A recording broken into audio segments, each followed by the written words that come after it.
Richie Blackmore famously said Pete Townsend was overrated. But can we really say that about classic rock? Well, it seems we can.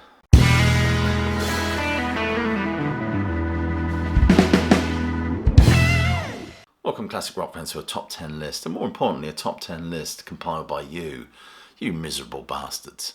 But this does afford me the opportunity to examine this list of so-called overrated bands and discuss whether or not the praise and plaudits is just way too much, and to what extent I agree with you. And I get to do this list wearing a Grateful Dead t-shirt. Oh, the irony. More about that later. Anyway, as I can hear the chink of disemboweling cutlasses being sharpened as I speak, let's dispense with this flim-flam and just get on with it, shall we? Number 10 is Dream Theater. Dream Theater, technically brilliant musicians, but dreadfully dull music, topped off with horrible vocals. This band of music is virtuosic, and when it works, it really works well. But I do agree with you, there is a tendency for them to drift too much into musical wankery. I do think Images and Words was a fantastic album. I loved Metropolis Part 2, Scenes from a Memory, I think it was called. But Dream Theater do have a tendency to drift to self-indulgent noodling sometimes. I don't hail them as the messiahs of progressive metal either. I'm talking about prog metal. I would just say Maiden and even Rush were perhaps kind of doing that stuff before them. These were bands that blended music, concept and damn good tunage. Maybe Dream Theater are sort of frothed about too much. But nevertheless, this band have a way of examining dialogue and monologue within the context of progressive metal, which is absolutely intriguing. And they also explore character within the context of their albums, which allows us to flex the old empathy muscles. Number 9 is Nirvana. Nirvana, not particularly talented or original, especially compared to all the great American punk hardcore from the early 80s. Just late to the party, arguably Foo Fighters were much more relevant. I don't know if I'd say that about the Foo Fighters, but Nirvana, you've got a point really. I mean, you don't hail Nirvana for their musicianship, and the same way you wouldn't hail the Sex Pistols for the same reason. But Nirvana did preside over a very important reset for music, the whole grunge thing, I think. It was a grounding that needed to happen. I loved Nevermind when it came out, perhaps one of the most overplayed albums ever. But this hybrid of punk, metal, nihilism and baggy jumpers just struck a chord with everybody at the time. But what made Nirvana special was this fusion of pop melodies with noise and themes such as abjection and social alienation. If you are looking at Nirvana in terms of musical chops, yeah, of course they would probably fall short, as would a lot of bands on this list. But they, I think, were important, overrated, quite possibly. They do get lauded as musical visionaries, which is an awful lot to place on their drooped shoulders, so to speak. I mean, they're not Bob Dylan or Brian Wilson, are they? Number 8 is the Grateful Dead. I don't really see this as a band to rate, really. They're emblematic of that 1960s San Francisco counterculture. I mean, you could argue that they were the very incarnation of improvisational psychedelic music that flowered in and around the whole Bay Area at this time. And they are one of the most successful touring bands in history, and they represent a certain culture, I think. When I think of this band, I don't think of classic album, I just think of great t-shirt.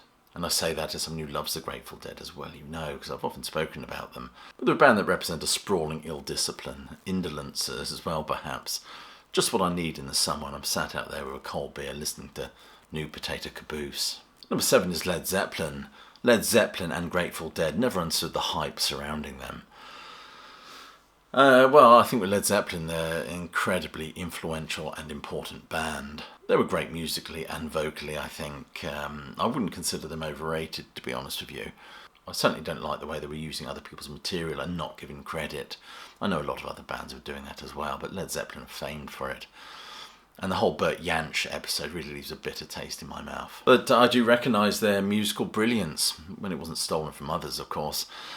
But I do recognise their size 11s all over classic rock, especially the new wave of British heavy metal and all those 80s bands that were appropriating the Zeppelin shtick. And they have been credited with seriously impacting the nature of music, especially album-orientated rock.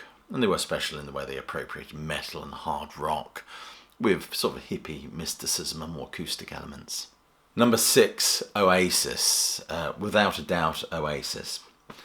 This is one of those bands that so many of you voted for, and I tend to agree with you, really. There was nothing original about them. The whole Britpop thing was derivative anyway. Not that there wasn't some great bands that came out of that. But But it all comes from much brighter sparks and fires forged 30 years prior to this band. You could say Britpop was a kind of a homage, or maybe just a facsimile of those 60s guitar bands. I do like Noel Gallagher. I think he's got a wonderful ear for melody. I like the last album by the High Flying Birds, Council Skies I think it was called.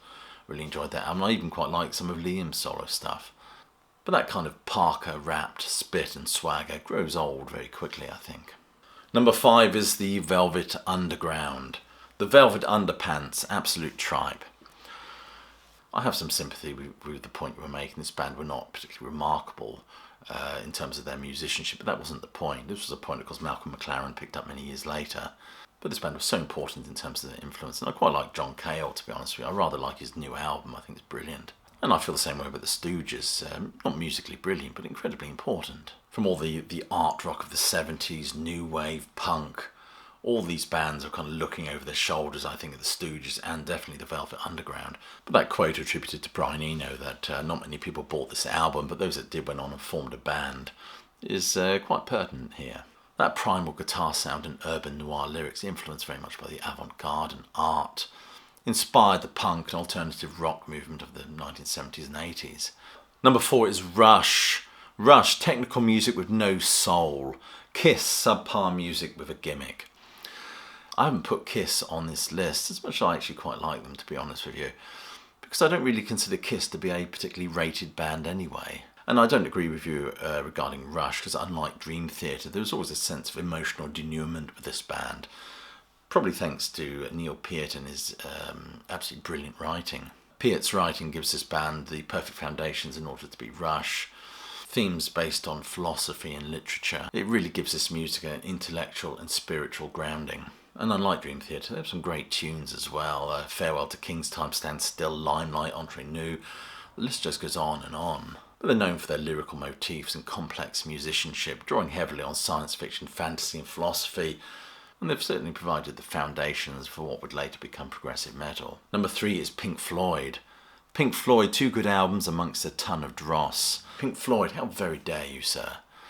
Although, despite being a huge Pink Floyd fan, I have some sympathy with this point. Apart from the Barrett era, they went on to influence people like Dave Bowie and Julian Cope and Kevin Ayers and all manner of people. Floyd they lost themselves for quite a while, lost them in this landscape of psychedelic noodlery, before finding their direction with Atom Heart Mother, which I think is a very important album, by the way. Medal, even more important album. Of course, the Stratospheric Dark Side of the Moon with its ka-chinging cash registers and ticking clocks. But you have to wonder, a point Andy Edwards makes, of course, if Dark Side of the Moon had not had that stratospheric success, would we actually be talking about this band now? I mean, don't get me wrong, I Wish You Were Here is a beautifully ornate album, and I loved Animals, but that's where it all ends, really. I don't rate The Wall, or particularly the final cut, and then the David Gilmour incarnation of Floyd sort of drifts over into dad rock in the 1980s. Is this band incredibly overrated simply because of their absence? Absence makes the heart grow fonder, after all. Food for thought, I think, but I'm not sure I would utter this heresy. Number 2 is the Beach Boys. The Beach Boys' most overrated cack ever. Wow, that's putting it a bit strongly. I wouldn't necessarily agree with that sentiment, but nevertheless I have some sympathy here. I loved all that surf pop they did in the early 60s, and of course this masterpiece is one of my favourite albums of all time, which is quite predictable of me, I guess. And I particularly enjoy the 50th anniversary stereo mix on this record. But their finest tune ever is Good Vibrations. What a masterpiece that is. But their use of harmonies and production, unique musical and vocal structures of their songs are just sheer genius. But overall, people tend to hold up Pet Sounds as Smile Sessions, and Good Vibrations as being examples of what geniuses they are. It's largely Brian Wilson, really. And let's face it, they've done a lot of dreck as well, especially in the 70s and 80s, although I did like the album Surf's Up, and I really quite liked Holland as well. And Pet Sounds is remarkable for its textures and atmospheres. I think Radiohead said they were trying to explore that when they made OK Computer. It's an important record, and it's a record that just demonstrates how good pop music can sound. And yes, I do think God Only Knows is one of the best songs ever written. But largely there was an awful lot of dross by this band that tends to be eclipsed by the brilliant material they produced in those few years of the late 60s. And number 1, the top most overrated band according to you, is the Beatles. 100% the Beatles, some good songs, but mostly just wallpaper paste. Wow. I don't agree with that at all. The Beatles are just groundbreaking and so important as far as I'm concerned. Bill Bruford famously said there wouldn't have been progressive rock if it wasn't for the Beatles. Yeah, of course they were drawing from his rock and roll, and really they were surveying the landscape around them, borrowing from Dylan and all sorts of people with huge influences upon them. But they also went on to influence lots and lots of other people, as well as being very instrumental in driving or maybe even initiating that whole album culture with the Sgt. Pepper record. They incorporate classical elements, traditional pop forms and unconventional recording techniques, just genius. Yes, of course we've got to doff our cap to Emmerich and George Martin, the brilliance behind this band as well. Especially now like Rubber Soul, where the songwriting is heavily influenced by Dylan, I think. The Revolver record, 1966, what a wonderful year for music that was. Pet Sounds, the first Frank Zappa album. Then we get Sgt. Pepper, of course, which, as I've said, was, I think, very instrumental in the birth of the album culture, which was certainly picked up by Led Zeppelin. And their legacy, to me, is irrefutable. It's so important for the 60s and the direction that music took. And Dylan as well, I keep mentioning his name, don't I? But he's certainly instrumental in pushing forward a more earthy authenticity in music, moving away from all the swirly vagaries of psychedelia. So I do think the Beatles are a very, very important band and not overrated at all. So you've been listening to a list of the top 10 most overrated bands ever. And if you have got this far, and I congratulate you for doing that, please do click like, subscribe, check that notification bell. Check some of the links below this video for ways you can support the sterling work done at the channel. It's always appreciated. Become a Patreon, why not? There's a fine body of work on there now. Anyway, I'll leave you with my closing salvo, which is hope you're well, staying safe, and of course that you keep listening.